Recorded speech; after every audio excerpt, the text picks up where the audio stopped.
what we have here is LeBron James and Bronny James in a car crash accident conspiracy,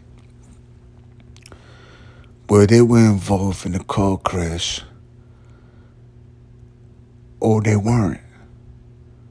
See, that's the issue right now. That's the main topic. We got to understand this because as the big shot, LeBron James, LeBron, the King James,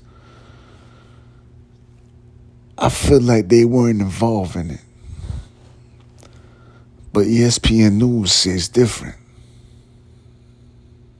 Back in 2002, they were alleged of having a car crash outside of Los Angeles.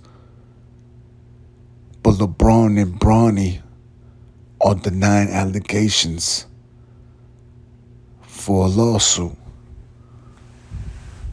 They don't want to pay that money. They big boys, they rich. And even the sheriff, the police station, have an investigation. They investigated and there was no alleged cause, no alleged car crash. So what do you think? Please like and subscribe if you love this content.